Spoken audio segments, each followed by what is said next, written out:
What's going on, my fellow crazy conspiracy theorists? It's Wednesday, September 19th. I'm still in LA here. I had a talk last night and I have another one tonight, and then it's back home for me. I've got some time in the hotel room this morning, so I'm going to go ahead and share with you guys a bunch of articles and things that I found surfing the internet this morning. So to begin, we're going to start off with Q. We had a few posts yesterday, and the main theme of these posts is the declassification of the FISA documents. Let's go ahead and take a look at the very last post to get into all of this that Q dropped late last night, and that is to a Fox News opinion article written by a man named Greg Jarrett. Then Q says, "Goodbye, Mr. Rosenstein." Let's go ahead and take a look at this Fox News article. So it says here, if Rod Rosenstein defies Trump's order to declassify these documents, he should be fired. And then Greg Jarrett goes ahead and writes, President Trump has ordered that numerous documents involving the Russia investigation be declassified, but the FBI and the Department of Justice have consistently obstructed the release of these materials under the guise of, quote, classified secrets. I love this line right here. It says, these days, overzealous government officials automatically designate nearly all matters as, quote, national security risks, regardless of whether they truly are. And that's absolutely the case. I talk about this all across the board. How many technologies and patents do we have classified top secret under the guise of national security, and so many other things being classified and kept secret with that very vague national security excuse. So the FISA documents are some of those. We have another article on Fox News here. Trump actually said that exposing the FBI Russia hoax may be the crowning achievement of his presidency. So there's this massive power struggle going on where a bunch of people within the FBI and DOJ do not want these documents released because it shows how corrupt they are. They actually used fake evidence that they made up to obtain warrants to spy on Americans. It's all ridiculous, but it's great that it's coming to the surface now. And Trump told The Hill on Tuesday, which was yesterday, that he'd ordered the declassification of a number of key documents and that the whole probe was corrupt and it was a hoax, and that if he can get this stuff declassified, it'll be a massive achievement, which it will, because the declassification of the FISA documents just starts unraveling everything in regards to the deep national security state. We definitely want this, and we want this completely unredacted as soon as possible. Zero Hedge saying FBI and the DOJ to defy Trump's order. Redactions planned as top, quote, deep state Dems demand insubordination. So what's going on is that we have a lot of deep state Democrats, we could call it. You can see the names right here: Chuck Schumer, Nancy Pelosi, Adam Schiff, all of our favorite wonderful people. They're basically saying that they are supporting the defying of Trump's order and calling for redactions in these declassified documents. Now, Trump is specifically stating that he does not want any redactions, and it's ridiculous that we have so many people in our government wanting to keep secrets classified, wanting to keep things hidden from the American public. What's wrong with truth? What's wrong with transparency? Nothing. So that's that. Next, let's talk about Judge Kavanaugh. So Judge Kavanaugh, his nomination to the Supreme Court is being heavily combated. It's being combated by all those deep state folks, and the reason being is because, I'm not going to say if, but when Judge Kavanaugh is confirmed to the Supreme Court, what does that mean? That means military tribunals for all of these corrupt deep state perpetrators.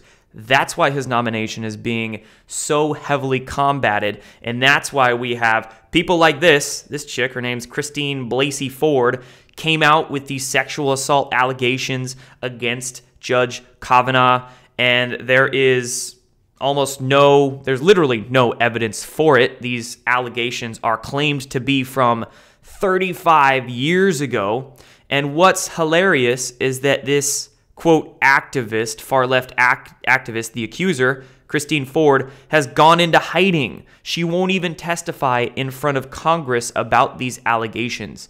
So what we're seeing here is basically a deep state operative in Christine Ford who came forward with these allegations just to stifle the confirmation process. But again, you can't hide the truth in this day and age. Authenticity and transparency is everything. With the amount of activists there are in the internet and the magic tool that is the internet, you can't hide.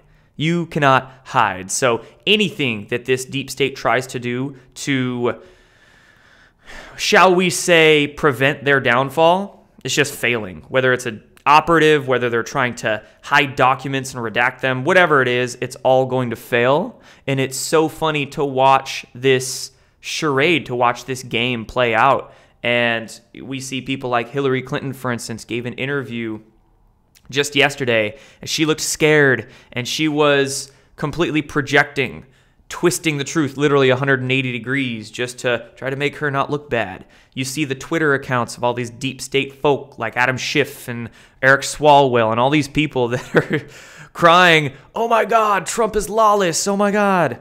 Complete projection, complete mind control projection, trying to shift the blame away from themselves onto the people who are exposing them.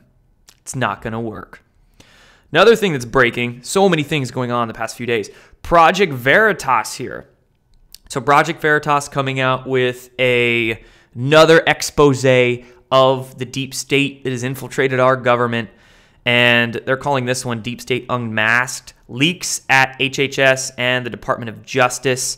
A DOJ official actually resists, quote, from the inside, and he, quote, can't get fired. So they sent in one of their undercover people wearing a camera and a wire and got some folks on camera admitting that there are activists, you can see here, Democratic Socialists of America, actively resisting from inside the government, apparent abuse at the Department of Justice, and the Department of Justice even saying that they're looking into this. So you can see within the three-letter agencies, there are so many people that are infiltrated, that are, whether they are brainwashed themselves, highly unfortunately, or they are literally consciously lying to us, doesn't really matter. The point being is that there's so many people in the three-letter agencies that are not on the side of good. And I would highly suggest, if you happen to be in a three-letter agency and you happen to be watching this video, you get on the side of good. Because if you don't, you're going to have a bad time. All right, a quick word from a sponsor of this channel before I move on to the rest of what I want to talk about. If you want to keep yourself, your data safe on the internet, if you want to also be able to utilize the internet a little more freely, if you get blocked of a video, if you get blocked to accessing a website because you're not in the particular area or country that you're able to access it in, look into something called a VPN. It's a virtual private network. It keeps your data safe, secure, encrypted when you send anything like credit card info or passwords over the internet, but also you can use a virtual private network to log in from different ISPs from around the world. So it's very convenient to use. It's very cheap. Check out one called Virtual Shield, virtualshield.com. I'll drop a link below if you want to set yourself up with a VPN. All right, moving on, more news. Breitbart here, reporting on Pope Francis and the Vatican. Pope Francis and the Vatican completely unraveling, completely getting exposed. Pope Francis says accused pastors are like Jesus on a Good Friday. Basically what he's saying is that all of these Vatican officials that are getting accused of sexual abuse should remain silent and pray. That's what he's meaning right here, is that Jesus was silent and he prayed, Francis said. And the reason Pope Francis says that is because he doesn't want anybody talking about the sex abuse of the church, because that completely exposes the sickness that is the Vatican. So again, day by day, we're getting more exposed from the Vatican around the world. Recently, it's been Germany and China. Various archbishops and cardinals within those countries coming out with being hit, I should say, with sex abuse allegations. And then it seems like every day we have Pope Francis trying to cover his ass And recently, he's just been calling for silence and calling for prayer because that's all he can basically do anymore is try to keep people quiet.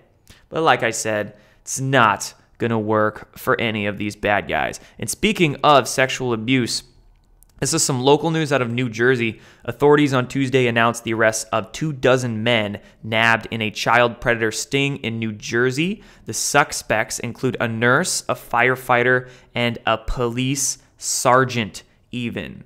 Those who we are taught to trust the most are often the ones who are the most corrupt and the sickest. This goes for anybody in a place of authority. For instance, the Vatican, religious authority, in authoritative positions of those who are supposed to serve and protect us. This goes for even the scientific establishment authorities. So many of them are corrupt. So many of them lie. Like we were talking about earlier, so many of them project. They project their issues directly onto us when it's internalized within them. And then the issue of sexual abuse, the issue of pedophilia, child trafficking. This is so systemic within our societies and within our control structures. So many politicians are into this kind of stuff. So many people within the religious institutions. And like we're seeing here, even police sergeants. So it's fantastic that we're getting all sorts of human trafficking and child predator arrests since Donald Trump has been in office. So much more so than any of the previous presidents. The massive difference between the president we have now and the previous ones, point in case, right there, there's one of them, human trafficking arrests. It's getting cleaned up at a local level. It has to. The sweep has to occur at the grassroots level before it starts getting up to the big bad guys, but it is, and we're seeing more of this happen all around the country, more arrests, more stings. Basically, what's gone on is that many of the rank and file within, say, the FBI and many of these three-letter agencies, they're actually able to do a lot more of this work now because the top officials, say in the FBI and the three-letter agencies, are getting removed and they're getting their power taken away. So since the power of these deep state criminals getting taken away, the rank and file of the FBI, the good guys that want to do the good work, they're actually able to a lot more. So that's very good news. And now for the last few topics, I want to talk about space. One of my favorite things to talk about, as you guys know, one of my fortes, specialties, talking about these secret space programs, the technologies that truly exist, how much money they've taken from us, etc., etc. So let's get into that topic. First thing I want to discuss, new Space Force price tag fuels Capitol Hill skeptics. So this piece of news going around yesterday, and basically what happened is that a widely leaked Air Force estimate said that creating the Space Force as a new military service would cost $13 billion over the first 5 years. That's about $2.5 billion a year. Let's put this into perspective. Number one, if you actually, that sounds like a lot of money, and it definitely is a lot of money, but when you put that in perspective to the rest of the defense budget, it's actually not all of that much. And then let's take a step back and look at this, quote, estimate. So the news that I've seen going around about this claims that that $13 billion is the final cut, final say, that's exactly what it's going to cost. But I'm going to ask you, it's a widely leaked Air Force estimate, okay? So it's a leaked estimate. How did they come up with that number, $13 billion? Was it random? And it's an Air Force estimate. When you actually look into the Space Force, who has been the agency or the primary people that have opposed the Space Force? There have been a lot of Air Force officials that have opposed it. Why? Well, my opinion on the Space Force is that what the Space Force was created for is to act as a way for the patriots, the good guys in the military, to disclose the secret space programs and associated technologies that the deep state has had a handle on within the military-industrial complex for decades. So with this Air Force estimate being released, I think it might just be them trying to stifle the creation of the Space Force. And the Air Force basically doesn't want their toys disclosed. There could very well be some people that have oversight over these secret classified projects, and they don't want their toys and technologies and their secrets exposed. So that's what the Space Force is going to do. The Space Force is going to subsume a lot of the space operations of the Air Force, Navy, etc. Well, if it does that, we can begin disclosing in a public realm the secret space program secrets, right? So I think all of this stifling of the Space Force on Capitol Hill and within the military is being done by folks who don't want secrets exposed, who might be being paid off in various ways. And I'm all for the creation of the Space Force and the disclosure of the technologies and secrets of these secret space programs. We know that trillions and trillions of dollars have likely gone into them, trillions of dollars missing from the Pentagon. So with this Space Force, let's hope, let's pray that that's exactly what gets disclosed, and the technologies as well. The Air Force, the Navy, corporations like Lockheed and Boeing, they have anti-gravity technologies, electrogravitics. They have technology that'll blow your mind. So I think the Space Force is going to be a way to bring those to the public. Okay, now let's move on. Let's talk about the observatory. So the NPR is reporting that that solar observatory in New Mexico that was evacuated and shut down on September 6th is now reopening. It's reopening after 10 days, which I thought was peculiar, 10 days of darkness. Meh, meh, meh. Anyway, that solar observatory was suddenly closed, no public explanation. Now it reopens. Some of the local sheriffs there are actually kind of pissed off because the FBI is still refusing to tell them what's going on, and nobody will say what's going on, and now it's reopened. So it's weird. It's causing, of course, all kinds of confusion.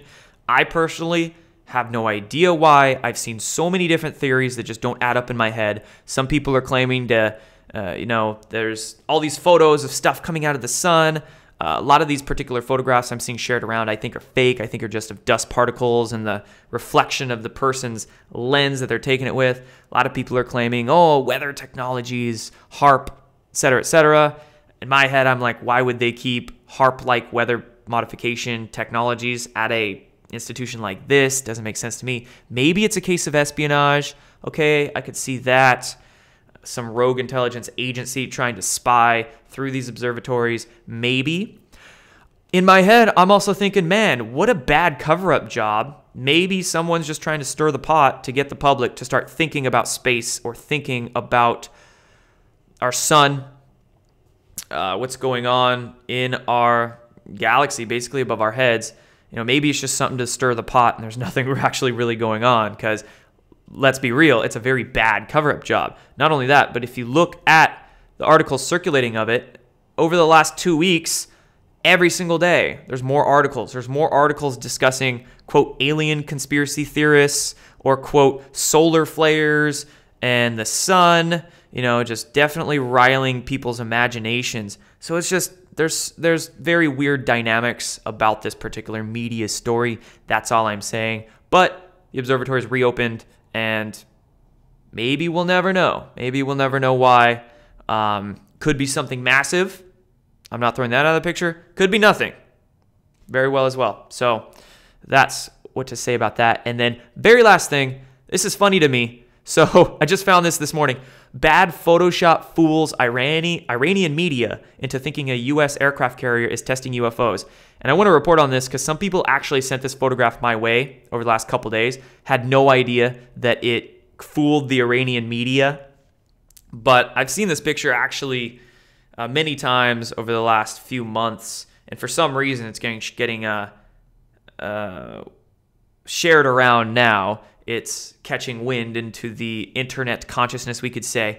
But it's this photograph of a triangle on a U.S. aircraft carrier, and definite BS. Total Photoshop job right here. And apparently, Iranian media fell hard for this show of what they say a UFO on the deck of a U.S. aircraft carrier. Now, that being said, absolutely, we were just talking about the Air Force and their secret space programs, right? There is a craft called the TR-3B, among other likely triangular-shaped crafts that they do have. They are anti-gravity. They've had these for decades, and there's some amazing technologies involved in the TR-3B and these sorts of crafts.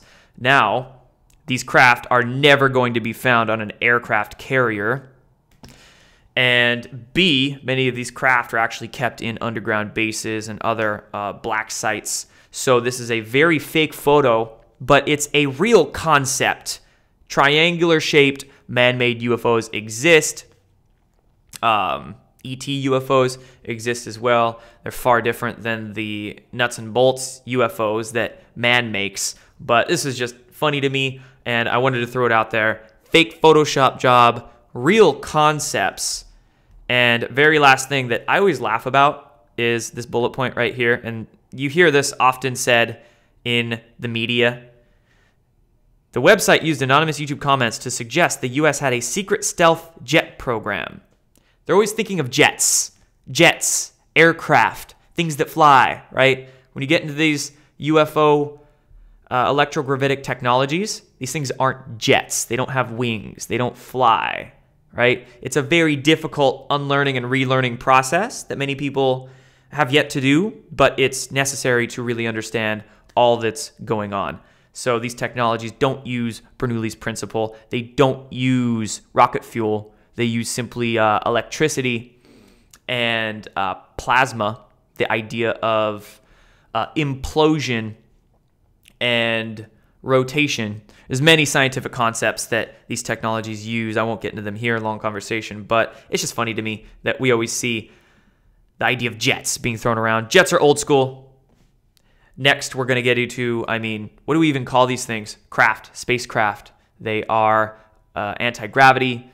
Many of them can dematerialize and rematerialize. You see them in saucer shapes, triangular shapes, long cigar shapes, even square platforms as well. And our military has a bunch of these. So that's why we need a Space Force to disclose these things. Anyway, that's all for this one, guys. Thank you so much for sharing these videos, because the shadow banning definitely takes effect. And thank you all for your support as well, coming to my events, sending your words of love over the internet, supporting me in other ways as well. I appreciate it all. I will be releasing some different kinds of videos coming up, interviews. Been shooting some vlogs and stuff here in California. And once I get home, it'll be back to the video grind. So thank you. Talk to you soon. Done.